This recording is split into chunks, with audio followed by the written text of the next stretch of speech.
ನೋಡಿ ನಮ್ಮೆಲ್ಲ SLC ವಿದ್ಯಾರ್ಥಿಗಳೇ, ಪರೀಕ್ಷಾ ಪ್ರಶ್ನೆಗಳನ್ನು ಮುಂದುವರಿಸೋಣ. ವೃತ್ತಗಳ ಮೇಲಿನ ವಿಸ್ತೀರ್ಣಗಳು ಈ ಅಧ್ಯಾಯದ ಮೇಲೆ ಪರೀಕ್ಷೆಯಲ್ಲಿ ಬಂದಿರತಕ್ಕಂಥ ಪ್ರಶ್ನೆಗಳೇನು ಅಂತ ನೋಡೋಣ. ಮೊದಲಿಗೆ ಮಾರ್ಚ್ 2019ಕ್ಕೆ 1 ಅಂಕದ ಪ್ರಶ್ನೆ ಯಾವ ರೀತಿ ಬಂದಿದೆ ನೋಡ್ರಿ. ಒಂದು ಬಹು ಆಯ್ಕೆಯ ಪ್ರಶ್ನೆ ಬಂದಿದೆ. ಏನಂತ ಅಂತಂದರೆ, ಒಂದು ವೃತ್ತದ ವಿಸ್ತೀರ್ಣವು 49 ಪೈ ಚದರಮಾನ. ಒಂದು ವೃತ್ತ ಇದೆ, ವೃತ್ತದ ವಿಸ್ತೀರ್ಣ ಕೊಟ್ಟಿದ್ದಾನೆ. ವೃತ್ತದ ವಿಸ್ತೀರ್ಣ 49 ಪೈ ಚದರಮಾನಗಳು. ಹಾಗಾದರೆ ಕೇಳಿದ್ದೇನು ಅಂತಂದರೆ, ಅದರ ಪರಿಧಿಯು ಅಂತಾನೆ 4 ಬಹು ಆಯ್ಕೆಗಳನ್ನು ಕೊಟ್ಟಿದ್ದಾನೆ. ಪರಿಧಿ ಅಂದರೆ ಏನು? ಪರಿಧಿಯನ್ನು ಸಿ ಅಂತ ಸೂಚಿಸ್ತೀವಿ. ಇದನ್ನು ನಮಗೆ ಕೇಳಿದ್ದಾರೆ. ಈಗ ಎ ಅಂದರೆ ಏನು? ಪೈ ಆರ್ ಸ್ಕ್ವೇರ್ ಅಲ್ಲ. ಎ ಅಂದರೆ ಏನು? Pi R square. 49 ಪೈ ಆಯಿತು. 49 ಪೈ. ನಿಮ್ಗೆ ಸರ್ಕಂಫರೆನ್ಸ್ಗೆ ಬೆಲೆ ಏನು? 2 ಪೈ ಆರ್. 2 pi R. ಇಲ್ಲಿ ಆರ್ ಬೆಲೆಯನ್ನು ಕಂಡುಹಿಡ್ಬೋದು. ಇದನ್ನು ಉಪಯೋಗ ಮಾಡಿ ಪೈ ಇದು ಕ್ಯಾನ್ಸಲ್ ಮಾಡ್ಕೊಂಬಿಡ್ರಿ. ಆರ್ ಸ್ಕ್ವೇರ್ ಈಕ್ವಲ್ ಟು 49 ಅಂದ್ರೆ ಆರ್ ಈಕ್ವಲ್ ಟು ಎಷ್ಟಾಗ್ತದೆ? ಈ 49 7 ಬರ್ಲಿಕ್ಕೆ ಬರ್ತದೆ. ಅಂದ್ರೆ ಆರ್ ಈಕ್ವಲ್ ಟು ಎಷ್ಟಾಗ್ತದೆ? ನಮಗೆ ಆರ್ ಈಕ್ವಲ್ ಟು 7 ಸೆಂಟಿಮೀಟರ್ ಅಥವಾ ಚದರಮಾನ, 7 ಮಾನ ಅಷ್ಟೇ ಬರ್ರಿ. ಆರ್ ಈಸ್ ಈಕ್ವಲ್ ಟು 7 ಮಾನ ಆಯಿತು. ನಮಗೆ ಕೇಳಿರೋದೇನು? ಸರ್ಕಂಫರೆನ್ಸ್, ವೃತ್ತದ ಸುತ್ತಳತೆ. 2 ಇಂಟು ಪೈ ಇಂಟು ಆರ್ ಸೂತ್ರ. ಇಲ್ಲಿ 2 ಹಂಗೆ ಇರಲಿ. ಪೈದಾಗ ಬೆಲೆ 22 ಹಾಕೋದು ಬೇಡ. ಯಾಕಂದ್ರೆ ಬಹು ಆಯ್ಕೆ ಒಳಗೆ ಪೈ ಒಳಗೆ ಉತ್ತರ ಇಟ್ಟಾರೆ, ಅದಕ್ಕೆ ಬೆಲೆ ಹಾಕೋದು ಬೇಡ. ಆರ್ದ ಬೆಲೆ ಅಷ್ಟೇ ಹಾಕೋಣ. ಎಷ್ಟೈತೆ ನೋಡ್ರಿ? 7 ಹಾಕ್ರಿ. 7 2 ಎಷ್ಟಾಗ್ತದೆ? 14 ಪೈ ಚದರಮಾನಗಳು. 14 ಪೈ ಚದರಮಾನಗಳು ನಮಗೆ ಎಷ್ಟನೇ ಒಂದು ಆಯ್ಕೆಯಲ್ಲಿ ಕಂಡು ಬರ್ತಾ ಇದೆ ಅಂದರೆ ಆಪ್ಷನ್ ಸಿ ನಲ್ಲಿ ಕಂಡು ಬರ್ತಾ ಇದೆ. ಹೀಗಾಗಿ ಸಿ ಇದ್ದದ್ದು ನಮಗೆ ಸರಿಯಾಗಿರ್ತಕ್ಕಂಥ ಉತ್ತರ ಆಗ್ತದೆ. ಇದು 1 ಅಂಕದ ಪ್ರಶ್ನೆ. ಇನ್ಮೇಲೆ 2 ಅಂಕದ ಒಂದು ಪ್ರಶ್ನೆ ಬಂದದ. ನಿಮ್ಮ ಪಠ್ಯಪುಸ್ತಕದಿಂದನೇ ಬಂದಿರತಕ್ಕಂಥ ಪ್ರಶ್ನೆ ಐತದು. ಸ್ಟ್ಯಾಂಡರ್ಡ್ ಎಕ್ಸಾಂಪಲ್ ಇದು. ಭಾಳಷ್ಟು ಸಲ ಪರೀಕ್ಷೆಗೆ ಬಂದಿದೆ. ಪ್ರಶ್ನೆ ಏನಂತ ನೋಡೋಣ. ಚಿತ್ರದಲ್ಲಿ ತೋರಿಸಿರುವಂತೆ ABCD ಚೌಕದ ಬಾಹುವಿನ ಉದ್ದ 14 ಸೆಂಟಿಮೀಟರ್. ಪ್ರತಿ ವೃತ್ತವು ಉಳಿದ 3 ವೃತ್ತಗಳಲ್ಲಿ ಉಳಿದ 3ರಲ್ಲಿ 2 ಬಾಹ್ಯವಾಗಿ ಸ್ಪರ್ಶಿಸುವಂತೆ ABC ಮತ್ತು ಡಿಗಳಲ್ಲಿ ಡಿ ಕೇಂದ್ರವಾಗಿರುವ 4 ಸರ್ವಸಮ ವೃತ್ತಗಳನ್ನು ಎಳೆದಿದೆ. ಛಾಯೆಗೊಳಿಸಿದ ಭಾಗದ ವಿಸ್ತೀರ್ಣವನ್ನು ಕಂಡುಹಿಡಿಯಿರಿ. ಇದು ನಮಗೆ ಪ್ರಶ್ನೆ. ಪ್ರತಿಯೊಂದು ವೃತ್ತ ತಗೊಂಡ್ರೆ ನಾವು ಈ ಒಂದು ಎ ಕೇಂದ್ರವನ್ನು ಹೊಂದಿರತಕ್ಕಂಥ ವೃತ್ತ, ಬಿ ಮತ್ತು ಡಿ ಕೇಂದ್ರವನ್ನು ಹೊಂದಿರತಕ್ಕಂಥ ವೃತ್ತವನ್ನು ಬಾಹ್ಯವಾಗಿ ಸ್ಪರ್ಶಿಸಾಗುತ್ತದೆ. ಇಲ್ಲೊಂದು ಸ್ಪರ್ಶ ಬಿಂದು, ಇಲ್ಲೊಂದು ಸ್ಪರ್ಶ. ಹಂಗೆ ಪ್ರತಿಯೊಂದು ವೃತ್ತ ಇನ್ನೆರಡು ವೃತ್ತಗಳನ್ನು, 3ರಲ್ಲಿ 2 ವೃತ್ತಗಳನ್ನು ಬಾಹ್ಯವಾಗಿ ಸ್ಪರ್ಶಿಸಿದೆ. ಈ ರೀತಿ ಇರಬೇಕಾದ್ರೆ ಇಲ್ಲೇ 4 ವೃತ್ತಗಳು ಹೆಂಗದಾವ ಅಂದ್ರೆ ಸರ್ವಸಮ ವೃತ್ತಗಳದಾವ. ಅಂದ್ರೆ ಅವ್ರದ್ದು ತ್ರಿಜ್ಯ ಬೇರೆ ಬೇರೆ ಇಲ್ಲ. ತ್ರಿಜ್ಯ ಎಷ್ಟದ? 1 ಅದ. ಹೀಗಿರಬೇಕಾದ್ರೆ ನಾವೇನು ಕಂಡು ಹಿಡಿಬೇಕಾಗೈತೆ ಅಂದ್ರೆ ಛಾಯೆಗೊಳಿಸಿರ್ತಕ್ಕಂಥದ್ದು ಅಂದರೆ ಶೇಡ್ ಏನು ಮಾಡಿದಾರಲ್ಲ ಅದರ ವಿಸ್ತೀರ್ಣವನ್ನು ಕಂಡು ಹಿಡಿಬೇಕಾಗೈತೆ. ಈಗ ನೋಡಿರಿ, ಇದು ಚೌಕ ಇರೋದ್ರಿಂದ ಪ್ರತಿಯೊಂದು ಕೋನ ಇಲ್ಲಿ ಎಷ್ಟಾಗಿರ್ತೈತಿ? 90 ಡಿಗ್ರಿ ಆಗಿರ್ತೈತಿ. ಅಂದ್ರೆ ಪ್ರತಿಯೊಂದು ಇದು ಏನಾಗ್ತದೆ ನಮ್ಗೆ? ಚತುರ್ಥಕ ಭಾಗ ಆಗ್ತದೆ. ನಿಮಗೆ ಗೊತ್ತಿಲ್ಲ, ಚತುರ್ಥಕ ಭಾಗ ಅಂದ್ರೆ ನಾವು ಚೌಕದ ವಿಸ್ತೀರ್ಣದೊಳಗೆ ಏನು ಮಾಡಬೇಕು? 4 ಚತುರ್ಥಕ ಭಾಗದ ವಿಸ್ತೀರ್ಣಗಳನ್ನು ಬಿಡಬೇಕು. ಆವಾಗ ಏನಾಗ್ತದೆ? ಈ ಛಾಯೆಗೊಳಿಸಿರ್ತಕ್ಕಂಥ ಭಾಗದ ವಿಸ್ತೀರ್ಣ ನಿಮ್ಗೆ ಸಿಗ್ತದೆ. ಅದಕ್ಕೆ ನೇರವಾಗಿ ನೋಡಿ, ಮೊದಲ ಬಾಹು AB ಬರ್ಕೊಳ್ಳೋಣ.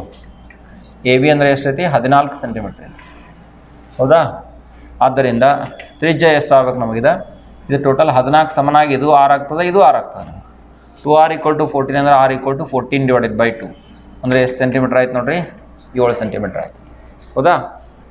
ಛಾಯೆಗೊಳಿಸಿದ ಭಾಗದ ವಿಸ್ತೀರ್ಣ ಅಂತ ಬರೀರಿ. ಛಾಯೆಗೊಳಿಸಿದ ಭಾಗದ ಒಂದು ವಿಸ್ತೀರ್ಣ. ಛಾಯೆಗೊಳಿಸಿದ ಭಾಗದ ವಿಸ್ತೀರ್ಣ = ಚೌಕದ ವಿಸ್ತೀರ್ಣ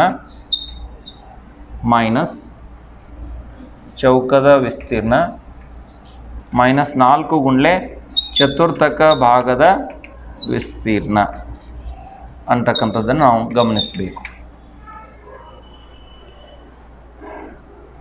ಚೌಕದ ವಿಸ್ತೀರ್ಣಕ್ಕೆ ಸೂತ್ರ ಏನು? ಬಾಹು ಗುಂಡ್ಲೆ ಬಾಹು A² ಬರೀರಿ, ಮೈನಸ್ 4 ಗುಂಡ್ಲೆ ಚತುರ್ಥಕ ಭಾಗ ಅಂದರೆ 1/4 ಪೈ r² ಅಂತ ಬರೀಬೋದಲ್ಲ.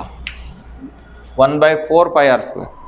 ಟೋಟಲ್ ವೃತ್ತದ ವಿಸ್ತೀರ್ಣ ಇಟ್ಟಿರ್ತೈತಿ ಪೈ r² ಇರ್ತೈತಿ. ಚತುರ್ಥಕ ಭಾಗ ಅಂದರೆ 1/4ನೇ ಭಾಗದ 1/4 ಅದರದ್ದು ವಿಸ್ತೀರ್ಣ ಪೈ r². ಇಲ್ಲ theta upon 360 into pi R square ಇಟ್ಟರು ಅಟ್ಟ ಬರ್ತದೆ. ಇಲ್ಲಿ ತೀಟಾ ಎಷ್ಟೈತಿ 90, 90 ಭಾಗಲೆ 360 ಅಂದ್ರೆ ಅದೆಷ್ಟು ಕೊಡ್ತೈತೆ ನಿಮ್ಗೆ 1 4 ಕೊಡ್ತದೆ. ಈಗ ನೋಡ್ರಿ 4 4 ಹೊಡೆದು ಹಾಕ್ರಿ, a square minus pi R square, a square minus pi R square. ಏನು ಬೆಲೆ 14 ಅದ, 14 ಬರೀ 14ರ ವರ್ಗ ಮೈನಸ್ ಪೈ ಅಂದರೆ 22 ಡಿವೈಡೆಡ್ ಬೈ 7. ಆರ್ ಅಂದ್ರೆ ತ್ರಿಜ್ಯದ, ತ್ರಿಜ್ಯದ ಬೆಲೆ ಎಷ್ಟದ 7 ಅದ. 7 ಗುಂಡ್ಲೆ 7 ಮಾಡಬೇಕು, 7 ಗುಂಡ್ಲೆ 7. ಈಗ 7 7 ಹೊಡೆದು ಹಾಕ್ರಿ, 14ರ ವರ್ಗ 196, 7 2 14 ಮತ್ತು ಒಂದು 14 ಒಂದು 15, 154 ಅಂದರೆ ಎಷ್ಟು ಬರ್ತದೆ 42 ಚದರ್ಮಾನಗಳು. ಇದು ನಮಗೆ ಛಾಯೆಗೊಳಿಸಿರ್ತಕ್ಕಂಥ ಭಾಗದ ವಿಸ್ತೀರ್ಣ ಅನ್ನೋದು ಕಂಡುಬರುತ್ತೆ.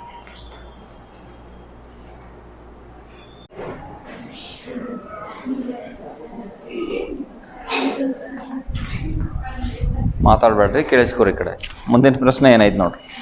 ಯಾವ ಪ್ರಶ್ನೆ ಪತ್ರಿಕೆ ಅಂದ್ರೆ 3ನೇ ಪ್ರಶ್ನೆ ಅನುಕ್ರಮವಾಗಿ ಜೂನ್ 2019.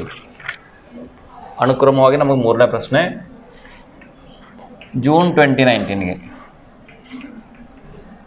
ಒಂದು ಅಂಕದ ಒಂದು ಪ್ರಶ್ನೆ ಇರಬೇಕು. ಏನಿದೆ ನೋಡಿ,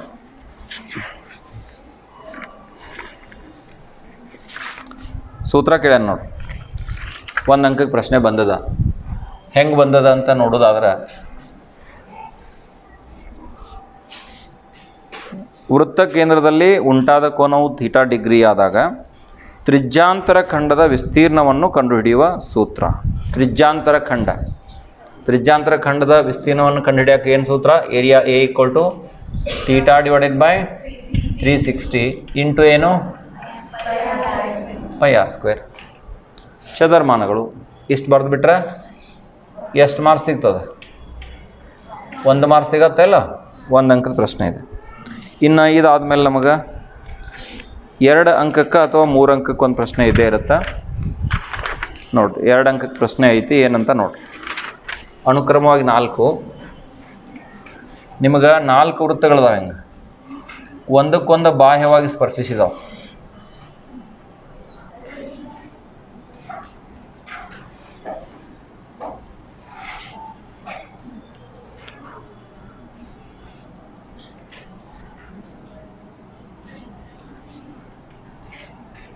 ನೋಡ್ರಿ ಪ್ರಶ್ನೆ ಏನೈತೆ ಅನ್ನೋದು ನೋಡೋಣ ನೋಡ್ರಿ. ABCDಯು 14 ಸೆಂಟಿಮೀಟರ್ ಬಾಹುವಿರುವ ಒಂದು ಚೌಕ. ಚಿತ್ರದಲ್ಲಿ ತೋರಿಸಿರುವಂತೆ ಇದರಲ್ಲಿ 4 ಸರ್ವಸಮ ವೃತ್ತಗಳನ್ನು ರಚಿಸಲಾಗಿದೆ. ಒಂದು ಚೌಕದೊಳಗೆ 4 ವೃತ್ತಗಳದಾವ. ಛಾಯೆಗೊಳಿಸಿದ ಭಾಗದ ವಿಸ್ತೀರ್ಣವನ್ನು ಕಂಡುಹಿಡಿಯಿರಿ ಅಂತಕ್ಕಂಥದ್ದು ಪ್ರಶ್ನೆ ಇದೆ. ಬಾಹ್ಯವಾಗಿ ಒಂದಕ್ಕೊಂದು ಸ್ಪರ್ಶಿಸಿದವು ವೃತ್ತಗಳು. ನಿಮಗೆ ಇಲ್ಲಿ ಛಾಯೆಗೊಳಿಸಿರ್ತಕ್ಕಂತಹ ಭಾಗದ ವಿಸ್ತೀರ್ಣ ಯಾವುದು ಅನ್ನೋದನ್ನು ಸ್ವಲ್ಪ ಲಕ್ಷ್ಯ ಕೊಟ್ಟು ನೋಡ್ರಿ.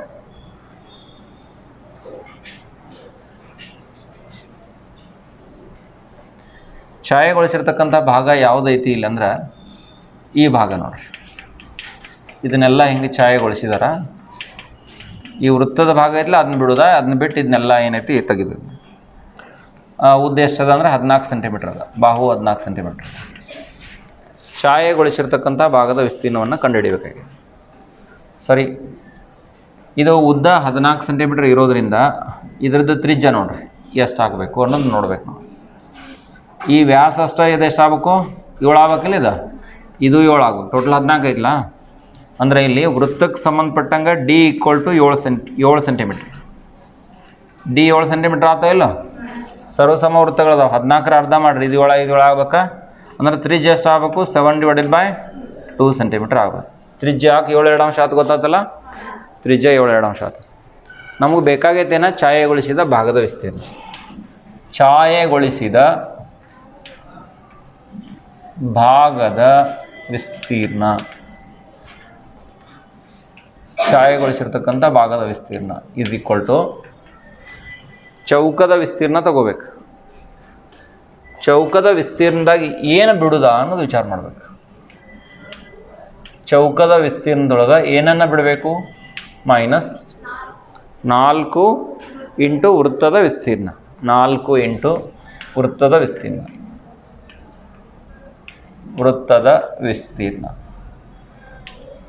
ನೋಡ್ರಿ. ಹಿಂಗೆ ಚೌಕದ ಮೇಲೆ ಲೆಕ್ಕ ಸಾಮಾನ್ಯವಾಗಿ ಭಾಳ ಸಲ ಪರೀಕ್ಷೆ ಕೇಳಿದ್ದ ಮತ್ತು ಪ್ರಶ್ನೆ ನಿಮಗೆ ರಿಪೀಟ್ ಕೇಳಿದ್ರಂದ್ರೆ ಭಾಳ ಸುಲಭ ಆಗ್ತದೆ. ಸ್ವಲ್ಪ ಪ್ರಾಕ್ಟೀಸ್ ಇರಬೇಕಷ್ಟ. ಇದು ಬಾಹು ಗುಂಡ್ಲೆ ಬಾಹು, 4 ಗುಂಡ್ಲೆ ವೃತ್ತದ ವಿಸ್ತೀರ್ಣಕ್ಕೆ ಸೂತ್ರ ಏನ? Pi R square. ವೃತ್ತದ ವಿಸ್ತೀರ್ಣಕ್ಕೆ ಸೂತ್ರ ಏನು? Pi R square. ಸರಿ, ಬೆಲೆ ಹಾಕೋಣ. 14 ವರ್ಗ ಮೈನಸ್ 4 ಗುಂಡ್ಲೆ 22 7 ಗುಂಡ್ಲೆ ತ್ರಿಜ್ಯ 7 2 ಅಂಶಲ ಇಂಟು 7/2. ಮತ್ತು ಏನಾಗಬೇಕೀಗ? 196. ಇದ್ರಾಗ ಏನು ಬದಲಾವಣೆ ಇಲ್ಲ. 7 7 ಕ್ಯಾನ್ಸಲ್ ಆಗ್ತದೆ. 2 2 4 ಈ 4 ಕ್ಯಾನ್ಸಲ್ ಮಾಡ್ಕೊಂಬಿಡ್ರಿ. ಮತ್ತು ಆಗಲೇ ಬಂದಿತ್ತು ನೋಡ್ರಿ 154 ಅಷ್ಟೇ ಬರ್ತೈತಲ್ಲ. 154 ಅಲ್ಲ 22 ಒಳ್ಳೆ ಹಿಂದಿನ ಲೆಕ್ಕದಾಗ ಬಂದಿತ್ತಲ್ಲ ಅಷ್ಟು 42 ಉತ್ತರ ಬರ್ತದೆ. 42 ಇಲ್ಲೇ ಸೆಂಟಿಮೀಟರ್ದಾಗ ಕೊಟ್ಟಾನ. ಅದಕ್ಕೆ ಇದನ್ನು ವಿಸ್ತೀರ್ಣ ಹೆಂಗೆ ಬರೀರಿ ಅಂದ್ರೆ ಚದರ ಸೆಂಟಿಮೀಟರ್ದಾಗ ಬರೀ. ಇದು ಛಾಯೆಗೊಳಿಸಿರ್ತಕ್ಕಂಥ ಭಾಗದ ವಿಸ್ತೀರ್ಣ ಆಯಿತು.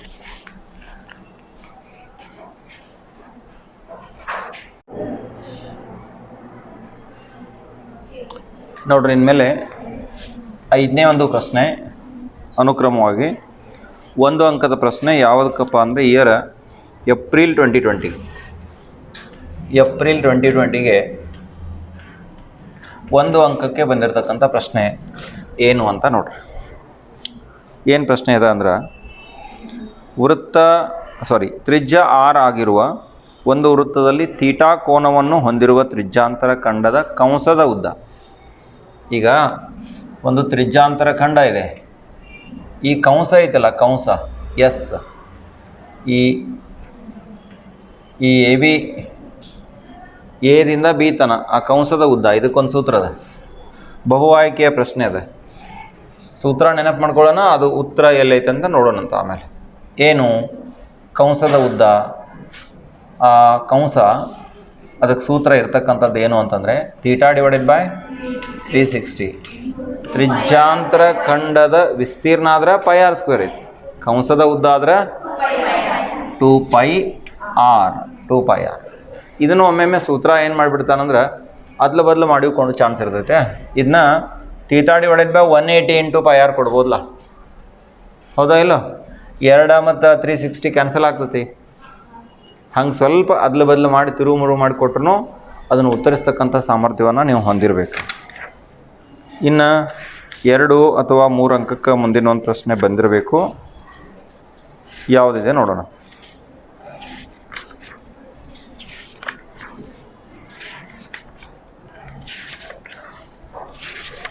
ಯಾಕೋ ಕಾಣಿಸ್ತಾ ಇಲ್ಲ.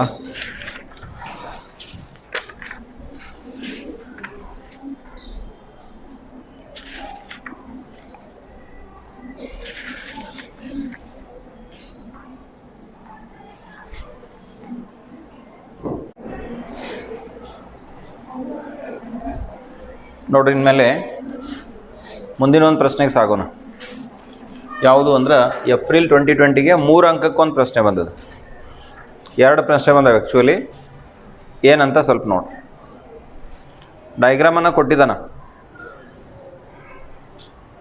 ಏನು ಕೊಟ್ಟಿದ್ದಾರೋ ಈ ಚಿತ್ರಣವನ್ನು ಪ್ರಿಂಟ್ ಮಾಡಿ ಕೊಟ್ಟಿದ್ದಾರೆ. ಅದನ್ನ ಇಲ್ಲಿ ನಾನು ಡ್ರಾ ಮಾಡ್ಕೊಂಡಿದ್ದೀನಿ. ಅದನ್ನು ಗಮನಿಸಬೇಕಾದಂಥ ತಾಳ್ಮೆ ಕೆಲವರಿಗಿಲ್ಲ. ಅಲ್ಲಿ ಏನೇನೋ ಮಾಡ್ತಾಯಿದ್ರಿ ಕೆಲವರು. ಇಲ್ಲೇನು ಹೇಳ್ತಾನೆ ಪ್ರಶ್ನೆ ನೋಡ್ರಿ. ಮೊದಲು ಪ್ರಶ್ನೆ ಓದೋಣ.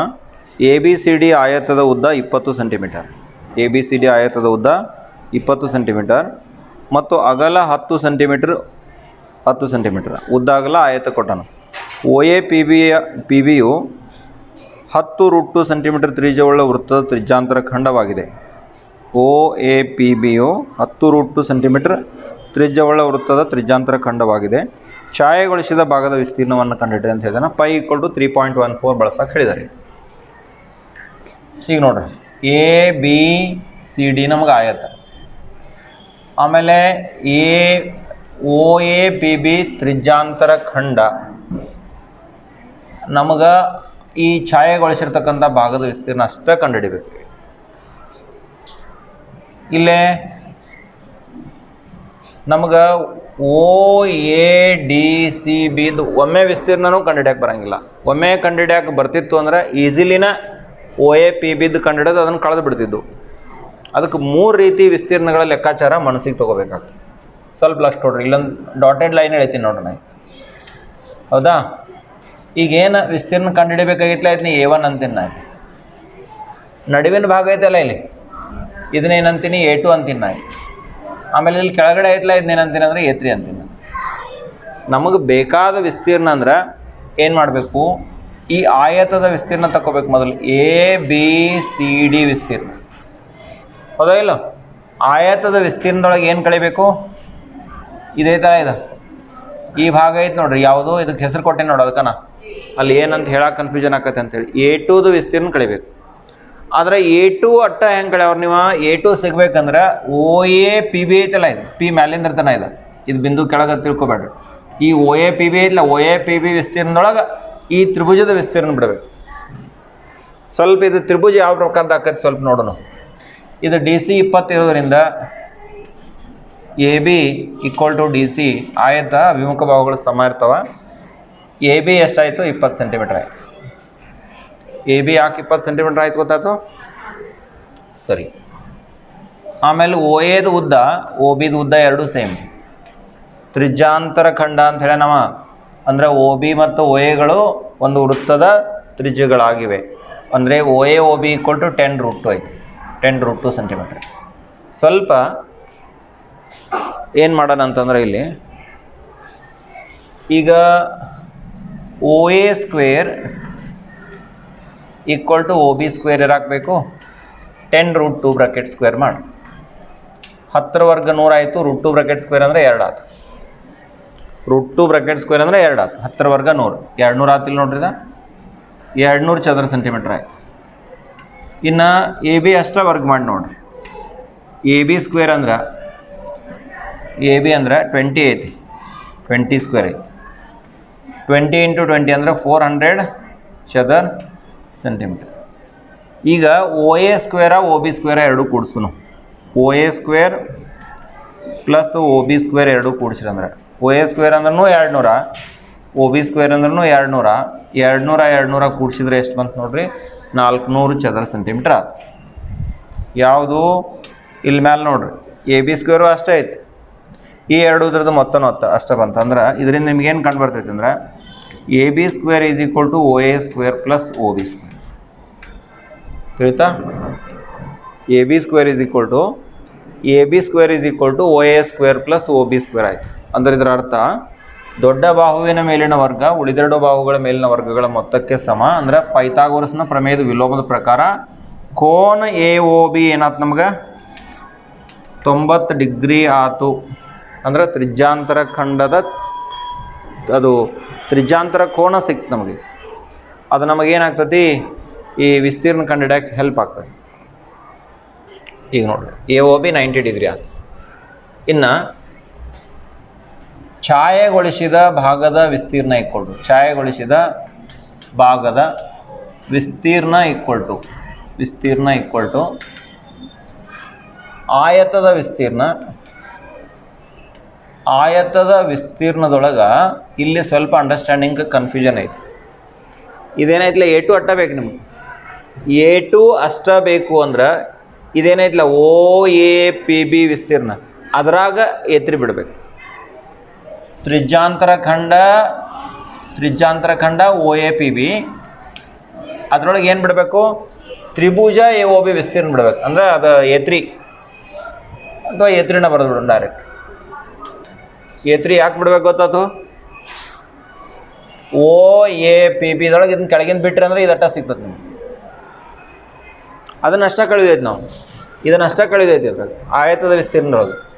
ಅದಕ್ಕೆ ಆಯತದ ವಿಸ್ತೀರ್ಣ ಉದ್ದ ಗುಂಡ್ಲೆ ಆಗಲ್ಲ L × B. ತ್ರಿಜ್ಯಾಂತರ ಖಂಡ θ/360 × πr² ಮೈನಸ್ A3 1/2 ಪಾದ ಗುಂಡ್ಲೆ ಎತ್ತರ ಲಂಬಕೋನ ತ್ರಿಭುಜ. 1/2 ಪಾದ ಗುಂಡ್ಲೆ ಎತ್ತರ ಲಂಬಕೋನ ತ್ರಿಭುಜದ ವಿಸ್ತೀರ್ಣ. 1/2 ಪಾದ ಗುಂಡ್ಲೆ ಎತ್ತರ. ಪಾದ ಎಷ್ಟೈತಿ? OA. ಎತ್ತರ ಎಷ್ಟದ? OB ಅದ. OA × OB 1/2 OA × OB ಆಗ್ತದೆ. L × B ಅಂದ್ರೆ 20 × 10 ಮೈನಸ್ θ/360. θ/360 ಥೀಟಾ ಎಷ್ಟು? 90 ಡಿವೈಡೆಡ್ ಬೈ 360 ಇಂಟು ಪೈ 3.14 ತಗೋ ಅಂತ ಹೇಳ್ಯಾನ ಲೆಕ್ಕದಾಗ 14 ಹಾಂ 3.14 ಹೇಳ್ಯಾನ ಮೈನಸ್ 1/2 ಓ ಎ ಅಂದ್ರೆ ಓ ಬಿ ಅಂದ್ರೆ ಎರಡು ಸೇಮ್ ಐತೆ 10√2 ಇಂಟು 10√2 ಹಾಂ R² ವ್ಯಾಲ್ಯೂ ಇಡಲಿಲ್ಲ ಅಣ್ಣ ಏನ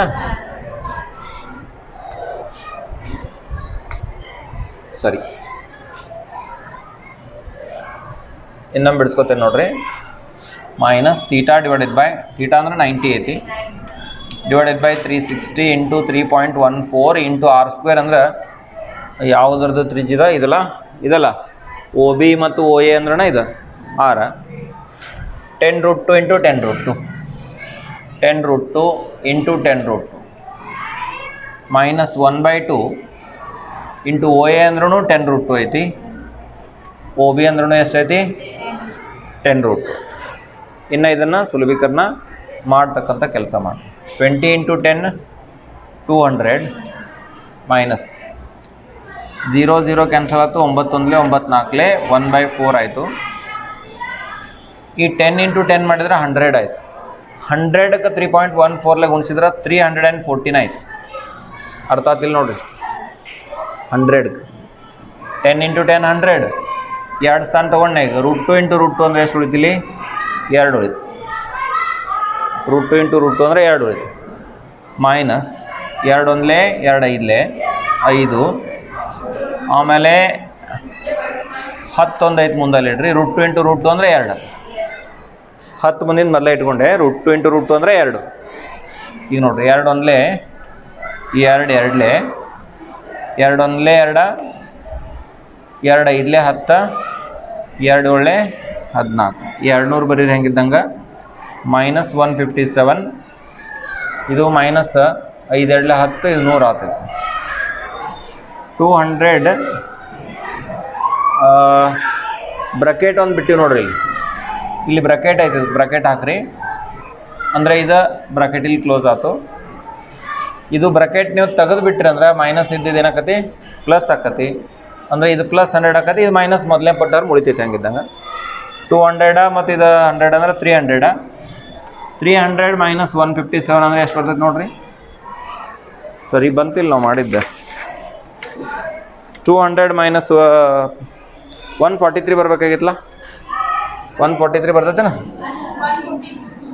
ಹೌದು 300 ಮೈನಸ್ 157 143 ಬರ್ತೈತಲ್ಲ 143 ಸೆಂಟಿಮೀಟರ್ದಾಗ ಅದಾವಲ್ಲ ಎಲ್ಲ ಅಳತ್ತೀವಿ ಚದರ ಸೆಂಟಿಮೀಟರ್ 143 ಚದರ ಸೆಂಟಿಮೀಟರ್ ಸ್ವಲ್ಪ ಲೆಕ್ಕಾಚಾರಗಳು ಸ್ವಲ್ಪ ಕ್ಲಿಷ್ಟಕರ ಅದಾವ ಸರಿಯಾಗಿ ಗಮನಿಸ್ಬೇಕು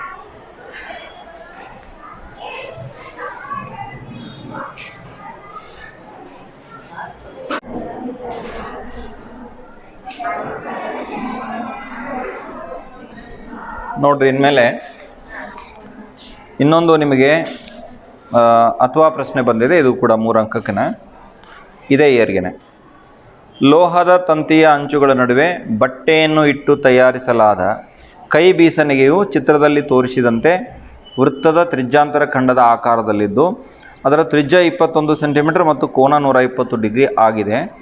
ಬೀಸಣಿಗೆಗೆ ಉಪಯೋಗಿಸಿರುವ ಬಟ್ಟೆಯ ವಿಸ್ತೀರ್ಣ ಮತ್ತು ಲೋಹದ ತಂತಿಯ ಉದ್ದವನ್ನು ಕಂಡುಹಿಡಿಯಿರಿ. ಚಿತ್ರ ಏನಿದೆ ನೋಡ್ರಿ, ಈ ರೀತಿಯಾಗಿ ಒಂದು ಚಿತ್ರ ಕೊಟ್ಟಿದ್ದಾರೆ.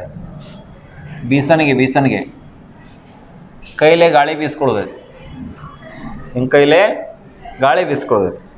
ಇದು ಎಷ್ಟೈತೆ ಅಂದರೆ ಕೋನ 120 ಆಗುವ ಹಂಗೆ ತೆಗಿಲಿಲ್ಲ, ಹಂಗೆ ತೆಗಿತಾರೆ ಅಂದಾಜು. ಇದು ಕೋನ ಎಷ್ಟೈತೆ ಅಂದರೆ 120 ಡಿಗ್ರಿ ಅದ. ತ್ರಿಜ್ಯ 21 ಸೆಂಟಿಮೀಟರ್ ಅದ.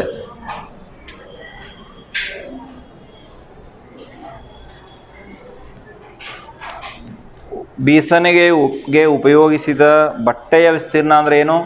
ಈ ತ್ರಿಜ್ಯಾಂತರ ಖಂಡದ ವಿಸ್ತೀರ್ಣ.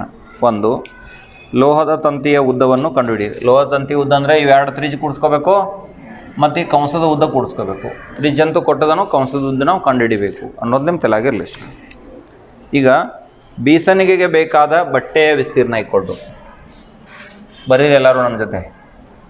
ಬೀಸಣಿಗೆಗೆ ಬೇಕಾದ ಬಟ್ಟೆಯ ವಿಸ್ತೀರ್ಣ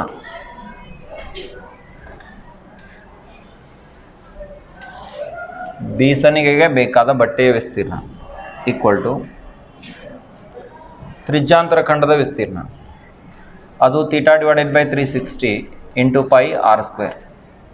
ಇಲ್ಲಿ θ 120 ಅದ, 360 ಬರೀರಿ, ಪೈ 3.14 ಅಂತ ತೊಗೋಲಕ್ಕೆ ಹೇಳಿದನಲ್ಲ, ಅದು ಮೊದಲನೇ ಭಾಗಕ್ಕೆ ಇಲ್ಲಿ ನಡೀದೆ 20/2/7 ತೊಗೊಳ್ರಿ. ತ್ರಿಜ್ಯ ಎಷ್ಟದ 21 ಅದ, ಗುಂಡ್ಲೆ 21 2 ಸಲ ಬರಿತೀನಿ, ಯಾಕಂದ್ರೆ ಆರ್ ಸ್ಕ್ವೇರ್ ಐತಿ. 0 0 ಕ್ಯಾನ್ಸಲ್ ಆಯಿತು, 12 1 12 3 7 1 7 3 ಈ 3 ಕ್ಯಾನ್ಸಲ್ ಆಯ್ತು.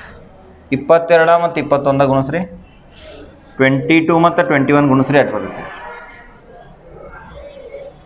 22 ಇಂಟು 21 ಮಾಡಿದ್ರೆ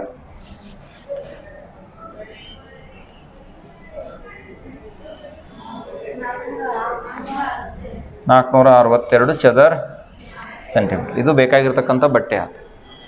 ಇನ್ನು ಎರಡನೇ ಭಾಗ, ಬೀಸಣಿಗೆಗೆ ಬೇಕಾದ ಲೋಹದ ತಂತಿ. ಬೀಸಣಿಗೆಗೆ ಬೇಕಾದ ಲೋಹದ ತಂತಿ ಅದ್ರದ್ದು ಉದ್ದ ಕೇಳಿದಾನೆ. ಅಂದರೆ ಇದ್ರದ್ದು ಸುತ್ತಳತೆ ತೆಗಿಬೇಕು ನಾವು. ಟೋಟಲ್ 2 ತ್ರಿಜ್ಯಗಳು ಬಂದು ಇಲ್ಲಿಗೆ ಪ್ಲಸ್ ಎಸ್, ಈ ತ್ರಿಜ್ಯಾಂತರ ಕಂಸ ಐತಲ್ಲ ಇದು ಬಂತು. ತ್ರಿಜ್ಯಾಂತರ ಕಂಸ ಕಂಡಿಡಿಯಕ್ಕೆ ಒಂದು ಸೂತ್ರ ಐತಿ. 2 ಇಂಟು ತ್ರಿಜ್ಯ ಎಷ್ಟೈತಿ 21 plus θ divided by 360 into 2πr ಅಲ್ಲ ಇದು. θ ಡಿವೈಡ್ ಬೈ 360 ಇಂಟು 2πr, ಇದು 42 ಆಯ್ತು. θ ಅಂದರೆ ಎಷ್ಟೈತಿ 120 ಐತಿ, divided by 360 into 2 into 22/7 into 21, ತ್ರಿಜ್ಯ 21 ಐತಿ. ತುಂಬಿದ್ರಿ ಬೆಲೆಗಳನ್ನು. ಈಗ ನೋಡ್ರಿ 0 0 ತೆಗೆದು ಹಾಕ್ರಿ. 12 1 12 3 7 1 7 3 3 ಕ್ಯಾನ್ಸಲ್ ಆಯ್ತು. 42 ಪ್ಲಸ್ 2 2 44, 86 ಸೆಂಟಿಮೀಟರ್ ಅಲ್ಲ. ಸೊ 86 ಸೆಂಟಿಮೀಟರ್ ಉದ್ದದ ತಂತಿ ಬೇಕಾಗ್ತದೆ. ಈ ತಂತಿಲೇ ಹಿಂಗೆ ಫ್ರೇಮ್ ರೆಡಿ ಮಾಡ್ಕೊಂಡಿದ್ದೀವಿ, ಅದ್ರ ಮೇಲೆ ಬಟ್ಟೆ ಹಾಕಿ ಅದನ್ನು ಬೀಸಣಿಗೆ ಆಗಿ ಬಳಸಿದ್ದಾರೆ ಅಷ್ಟು. ಇದು ಏಪ್ರಿಲ್ 2020. ಇನ್ನು ಇದಾದಮೇಲೆ ನಾವು ಸೆಪ್ಟೆಂಬರ್ 2020ಗೆ ಯಾವ ರೀತಿಯ ಪ್ರಶ್ನೆಗಳು ಬಂದಿದ್ದಾವೆ ಅಂತ ನೋಡೋಣ.